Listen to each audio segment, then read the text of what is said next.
Hey guys! Welcome back to my channel. This is Tita Lavinia of Titas of Pageantry. So, for this episode, we will talk about Miss Universe and its future. Makakasurvive pa ba to? And we will also touch on other issues involving other pageants and the local pageant scene. So, please make sure you stick around and please make sure to subscribe as well as hit that bell notification button for your weekly pageant fix.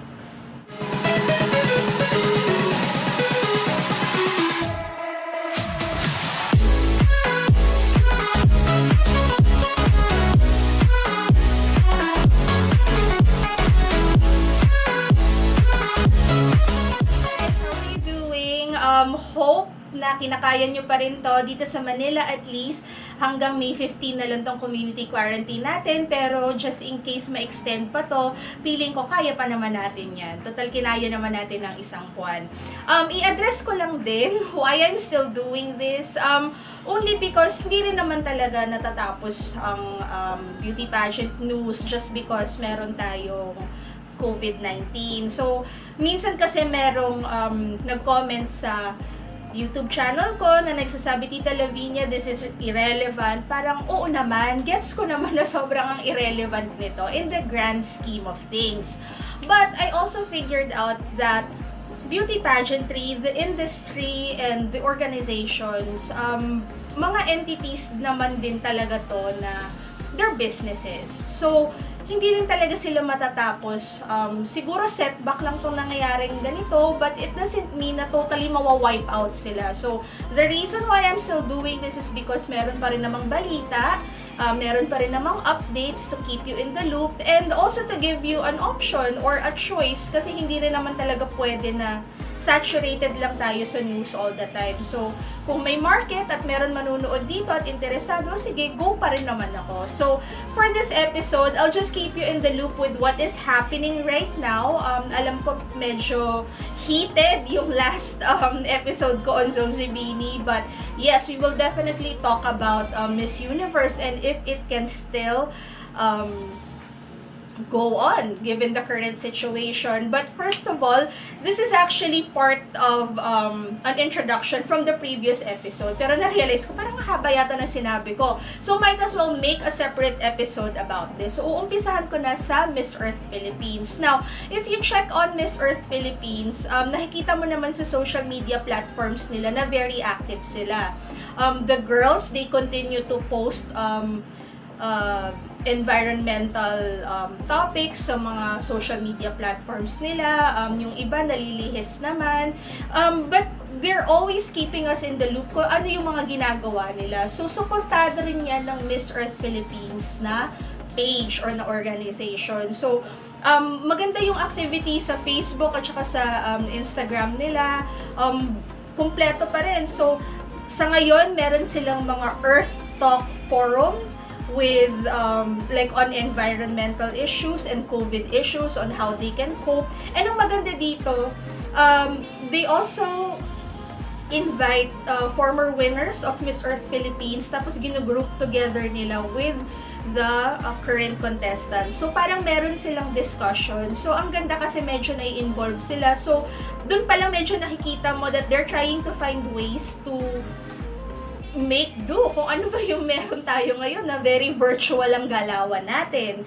So, kumpleto pa rin naman. Yung mga video messages nila, hindi rin naman sila nagkukulang doon. Meron silang mga individual photo shoots, nakikita naman natin, na hindi naman ganun ka-glossy, pero parang, you know, just to keep the show running, meron pa rin naman sila mga pinuproduce. So, just so hindi natin nakakalimutan na merong mga contestants actually. So, ang maganda rin dito sa Miss Earth Philippines, nagbigay na talaga sila ng official statement that they will go digital.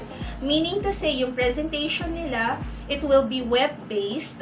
Pero kung babasahin mo yung official statement nila sa Facebook nila, sa website nila, nakalagay doon that it will be on May 24th, and then it will air sa ABS-CBN, pero makakapanood pa rin tayo ng live streaming sa Facebook page nila. So, ano bang naging reception ng mga tao dito? Well, first of all, nung una, medyo natawa yung mga tao. Sobrang parang feeling nila, ano to? Parang it will cheapen the brand. Anong gagawin nila? Kanya-kanyang submission ng videos. Well, apparently, mukhang ganun nga talaga ang mangyayari. Although, according to Mr. Norman Tino of Norman's Vlog, they're still ironing out the details, but this would definitely have something to do with sending materials, and then they will be judged accordingly na lang daw. So, antayin natin yung mga detalyeng yan. Pero kung ako tatanungin nyo, I'm all for it. Kasi nga, na-realize ko na yes,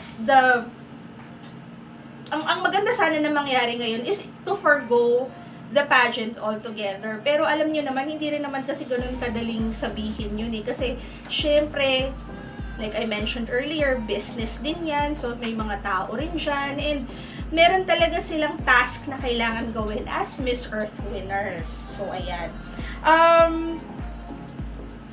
Well, ang masasabi ko lang naman din talaga sa Miss Earth, I really hope na mag-succeed yun. Kasi kung sakaling mag-succeed yun, yun ang magiging pattern kung paano siguro gagawin ng mga other pageants yung production nila. So, let's see if it works. I'm really hopeful kasi alam niyo naman ang Miss Earth Philippines, guys, pioneer yan sila in doing something different, like judging without showing the face. Baka naman this time naka-mask yung mga girls habang naka-swimsuit. So, at least makikita natin na, you know, it may appear funny to you guys, but they are at least trying to think out of the box.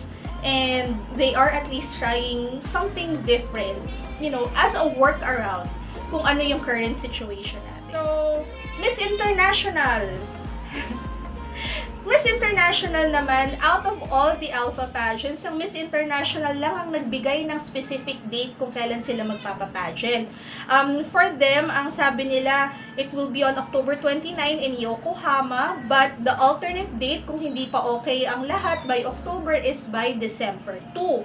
Although, they also said, according to this Missosology article, na they're not ruling out the possibility of hosting the pageant next year. So, yun, possible tayo doon. And then, eto isisingit ko na lang kasi talaga ang cute. Honestly, natutuwa ako. So, si Miss Grand.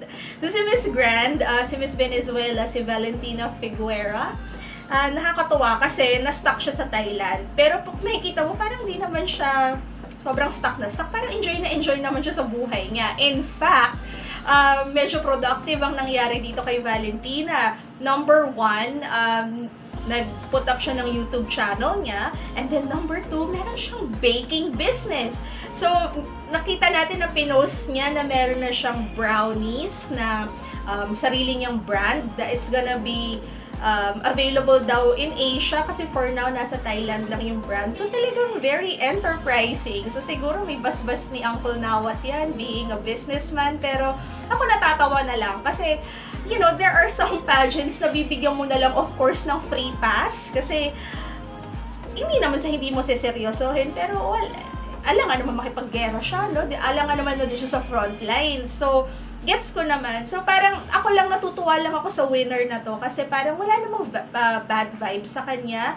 Alam ko, binabati ko siya on her physical, like a part of her physical feature. Pero, ang ganda naman ni girl, ang sexy naman niya. So, parang, but more than that, ang gusto ko sa kanya, parang masiyahin lang siya palagi. So, parang wala lang siyang issue-issue. So, cute lang, brownies, diba? So, last April, medyo nagkagulo ang buong mundo ng pageantry because nag-announce ngayon ng Miss Panama na na-support din ng Mexican organization. But as for Panama, in-appoint nila ang first runner-up nila last year na si Carmen Jaramillo. Na itong si Carmen, sumali na to or dapat lalaban na to siya sa Miss Earth.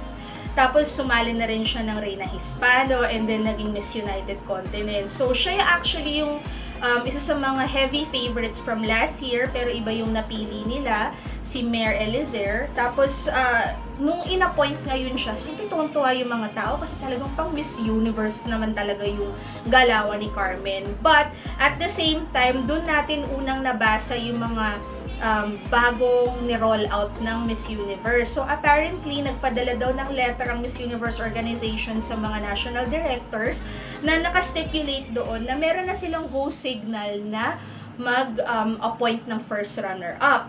So, syempre, di na aligaga yung mga tao, di kanya-kanyang name drop ang mga tao. And apart from that, hindi lang first runner-up, meron silang go signal na mag-appoint. Now, it doesn't matter kung ang appointment nyo is i-handpick nyo kung sino man, or kung magkakaroon sila ng parang virtual casting. Kumbaga, bahala kayo kung anong gagawin ninyo. So, ang condition lang is that they have to pick a winner by November 1st. So, syempre, naaligaga tayo lahat dito. Everybody kept on dropping the name of Patch.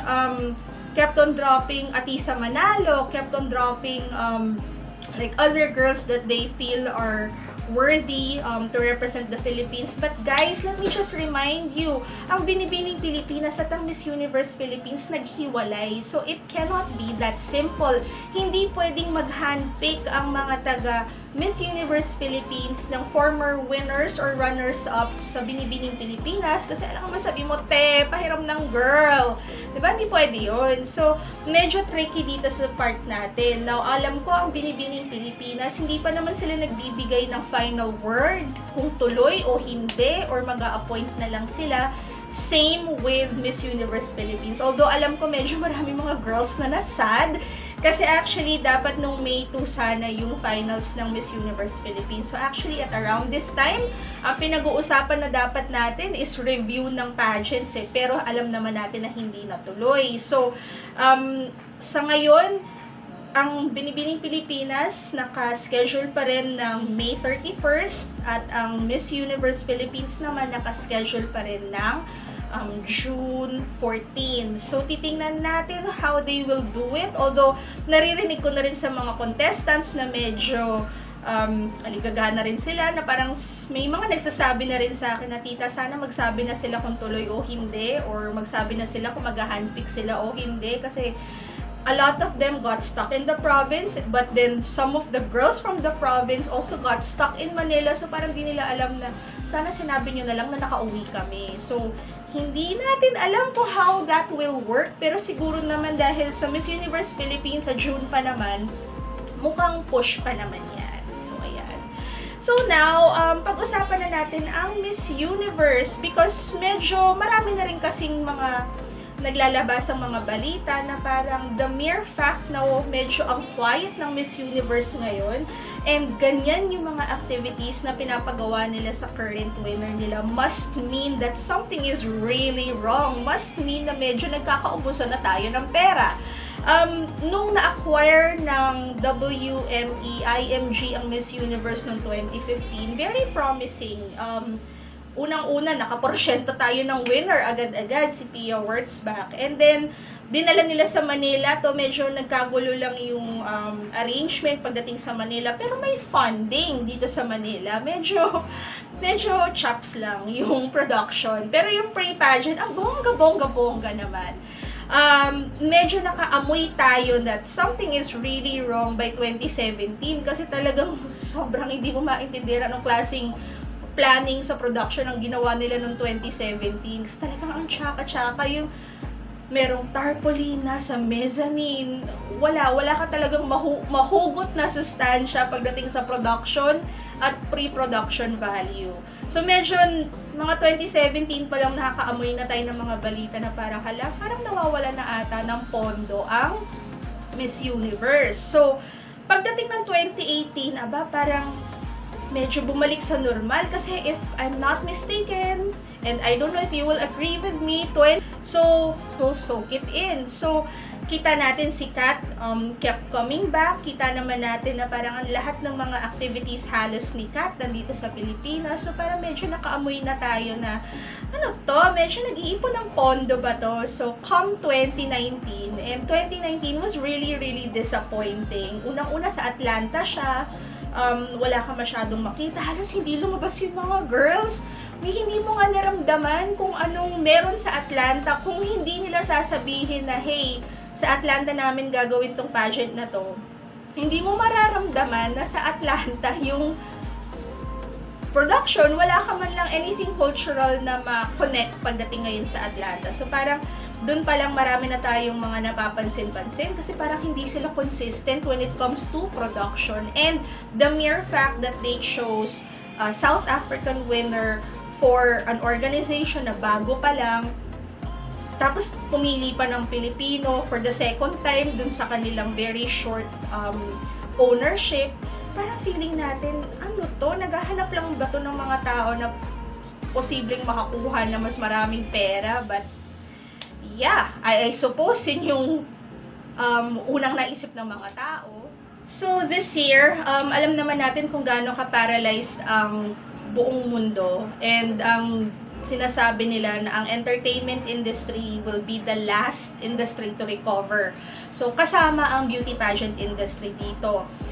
Na-mention ko na rin na hindi tayo ang priority ngayon at hindi siya ganun ka-relevant ngayon as an event, not as a community, but as an event, because if you stage an event like this, definitely maglalabas ka ng pera. At sa panahon ngayon, yan ay hindi advisable ang maglabas ng pera na ganun-ganun lang kung may ilalabas na pera. So, this year, merong nilabas na article ng Forbes on the credit rating and the status of Endeavor.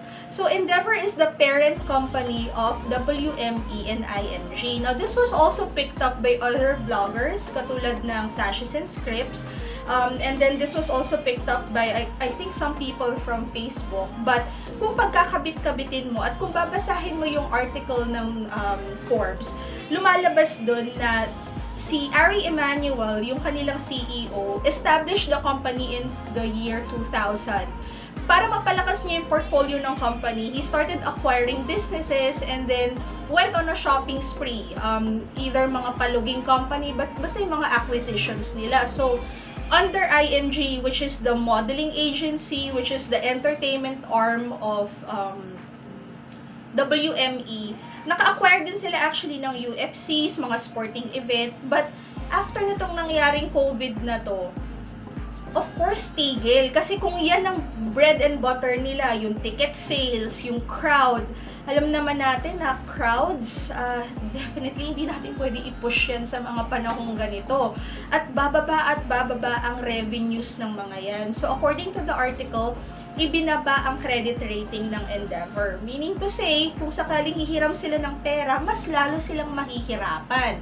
So, meron ding minention doon na figures na ang Endeavor actually is in debt for $4.6 billion as opposed to the revenues na naging 3.6 billion lang. So, parang paano mo aayusin yung deficit? So, ngayon, a lot of you will say, paano naman yung mga naipasok na pera ni Kat? Paano naman yung ganito? Paano yung ganyan? Well, kung if you look at the big picture, maliit na parte lang yung perang naipasok ni Kat and most probably pera na naipasok ng ibang mga Miss Universe winners under IMG.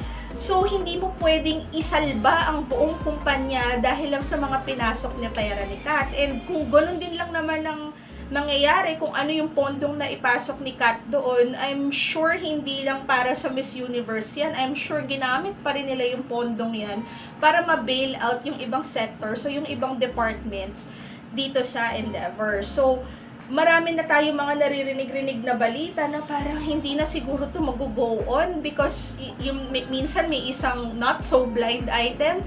Actually, chismis siya from a Thai chaperone na who went very public saying na hindi pa ako bayad from last year. So, we got the information from a Thai page na nagrereklamo na hindi pa sila bayad doon. So, ang chismis lang is knowing na hindi sila nagsasabi kung kailan yung finals at kung kailan at kung saan, must really mean that they are in trouble. Although, meron naman mag-chismis na December 6 yung magiging finals, pero wala pa tayong nakikitang statements. So, hindi natin pwede talagang i-confirm na December 6 yung final. So, the signs have always been there.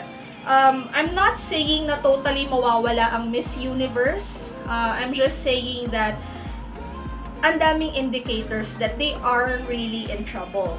Now, for those of you who will say, sana, naki-Trump na lang ulit. Well, first of all, Trump had to let go of Miss Universe because he was running for higher office. Definitely, hindi magandang makita na may isang businessman na very hands-on. I mean, buti sana kung tipo siya ng businessman na nasa background lang. Eh, hindi na maganda tingnan, guys. I mean, every time you look at a photo of Donald Trump, greeting or kissing some contestants or the winners, di ba it makes you cringe? It's also the same with the other businessmen na involved sa beauty pageant. Parang, di ba, medyo off. So, parang, kung yun yung gusto nyo i-push, hindi na siguro rin aligned sa mga gusto ni Donald Trump na hawakan ng Miss Universe. Because if you run for higher office, talagang you really have to let go of businesses. And, you know, real talk lang. As much as we love beauty pageants, alam naman natin na meron talaga yung shady dealings. Magkakaroon talaga yan ng mga shady dealings. Was it right for IMG to acquire Miss Universe? Well, siguro nung time na yun, parang monopoly yan. Gusto nila talaga na magkaroon ng maraming assets. Gusto nila ng pampataba ng portfolio nila. Now, I would understand kung bakit walang pakialam ang IMG dito sa mga comments natin, mga suggestions natin, mga hanash natin, because most likely, wala talaga silang pagmamahal sa Miss Universe. Kumbaga, ang thinking nila sa Miss Universe, acquisition lang.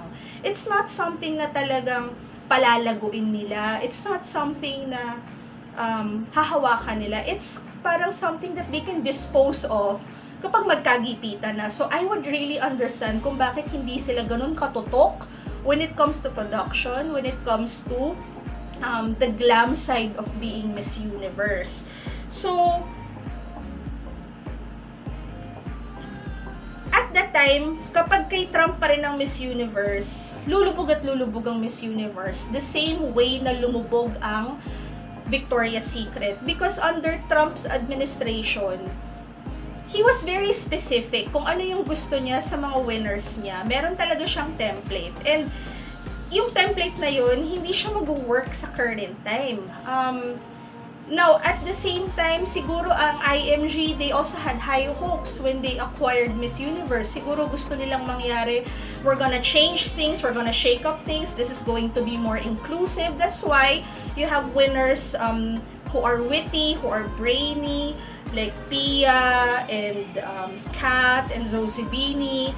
And then, kasi nga, because of the inclusivity thing, but ang hindi rin namang magandang effect nun is that if they continue choosing winners dahil matalino lang, dahil makuda, dahil accomplished, baka ang mangyari sa kanila, maging katulad naman sila ng Miss America na ang tagal-tagal naging institution sa pageantry, tapos biglang poof, nawala na lang kasi sobrang naging nawala na yung fun factor sa pagpapageant. So, pagdating dito sa Miss Universe, it will continue. Hindi pa naman sobrang end of the world para sabihin hindi. But yes, it will continue. Maybe it will stop for a year or maybe 2 or I don't know. But it doesn't mean na totally mawa-wipe out siya. But they have to be really careful in balancing the types of winners that they pick and also balancing the production. Hindi sila pwedeng maglabas lang ng production for the sake of maglalabas sila ng production.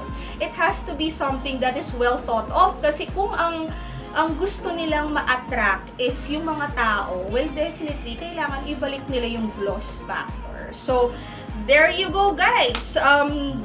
What do you think?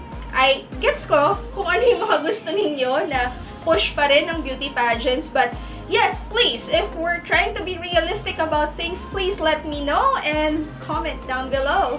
Thank you, guys.